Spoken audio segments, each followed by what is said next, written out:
নাম যশ খ্যাতি দিয়ে কি হবে যদি খাবারের মান ঠিক না রাখতে পারেন। আসসালামু আলাইকুম। গত কয়েকদিন ধরে দেখছিলাম ইউটিউব ফেসবুকে খুব গরম হয়ে যাচ্ছে, আমাদের যশোরে নাকি কাচ্চি ডাইন উদ্বোধন হবে। আমরা ডিসকাউন্টের মধ্যে না গিয়ে আমরা একটু দেরি করে গেলাম যাতে খাবারের মানটা ভালো পাই। অনেকদিন মন ভরে কাচ্চি খাই না, তাই আজকে আমরা যশোরে যাচ্ছি দুই বন্ধু। গত কিছুদিন আগে কাচ্চি ভাইতে খাইছিলাম, তো সেখানে মোটামুটি ভালো ছিল, কিন্তু আজকে কাচ্চি ডাইনে আসলাম। রেগুলার কাচ্চি যেটা 300 টাকার সেটা আমরা অর্ডার করছিলাম 2টা, এবং 2টা বোরহানি অর্ডার করছিলাম। তারা 10 মিনিট সময় নিল, তার মধ্যে আমরা হাত মুখ ধুয়ে তারপরে বসলাম। 2 গ্লাস বোরহানি প্রথমে দিল এবং একটা পানি দিল। বোরহানি আমার খুব পছন্দের, বোরহানিটা টেস্ট করে দেখছিলাম, বেশ ভালো ছিল, খারাপ না। খুব বেশি সময় নেয়নি, কাচ্চি দিয়েছিল তাড়াতাড়ি। কাচ্চিটা নিয়ে দেখি খুব একটা সুবিধার মনে হচ্ছিল না প্রথম থেকেই। তারপরে একটা মাংস আর একটা আলু নিলাম। 300 টাকার কাচ্চিতে 2 পিস মাংস ছিল, একটা বুকের অংশ আর একটা হচ্ছে অন্য কোনো একটা।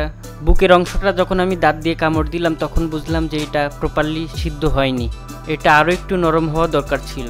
কাচ্চি আল্লাহর রহমতে 4-5 জায়গায় খাইছি, সব থেকে নিম্নমানের মনে হলো ওইটাই। খুলনা কাচ্চি ডাইনেও খাইছি, কিন্তু এত খারাপ ছিল না সেখানে। আসলে মাংসের পরিমাণটা ঠিক ছিল, কিন্তু মাংসের রান্নাটা ভালো ছিল না। পরিমাণ মতো ভাত ছিল, কিন্তু স্বাদটা খুব একটা ভালো ছিল না। আরেক পিস মাংস যেটা ছিল সেটা অনেক ভালো ছিল।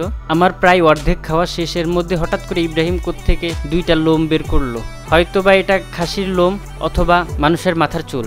এটা দেখে খুবই খারাপ লাগছিল। তো যাই হোক, এই কাচ্চিটা ইব্রাহিমের একদমই পছন্দ হচ্ছিল না, আমারও খুব একটা ভালো লাগেনি। আপনারা কাচ্চি ডাইনে গেলে সতর্কতার সহিত দেখে শুনে খাবেন।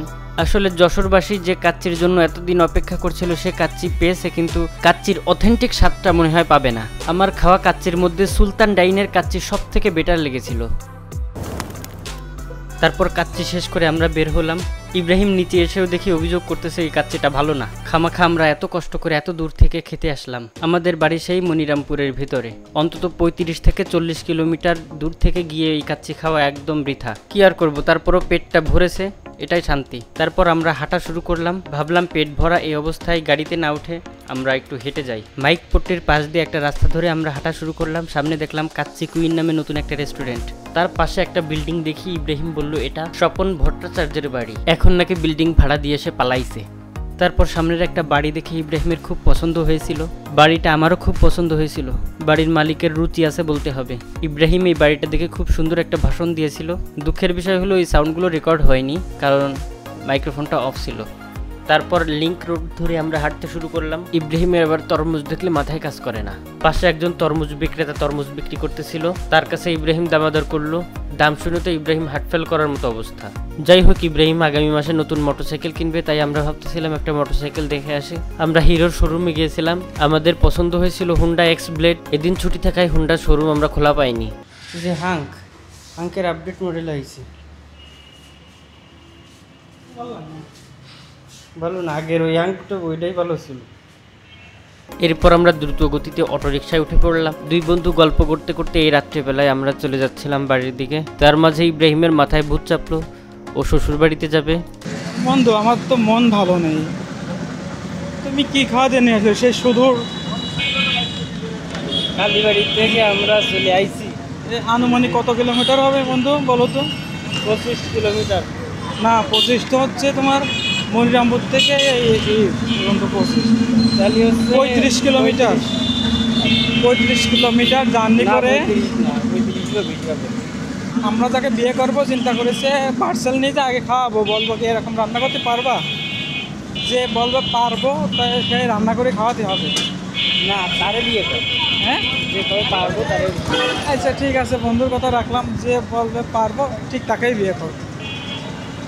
মাংসের সাইজ ঠিক ছিল, কিন্তু মাংসের প্রপারলি কুক হয়নি। বুকের যে অংশ ছিল সেখানে খুবই নিম্নমানের কুক হয়েছে, যেটা আসলে খাওয়ার মতো না, এবং পরিষ্কার পরিচ্ছন্নতা সঠিকভাবে ছিল না। ওর ভিতরে আমরা খাসির লোমও পাইছিলাম। খাসির লোম কি মানুষের লোম বা চুল সেটাও কীভাবে বুঝবো জানি না। আমরা আছি মনিহার সিনেমা হলের সাথে, চলো একবার সিনেমা টিনেমা দেখে যাই। বন্ধু যাবা সিনেমা দেখে যাবা?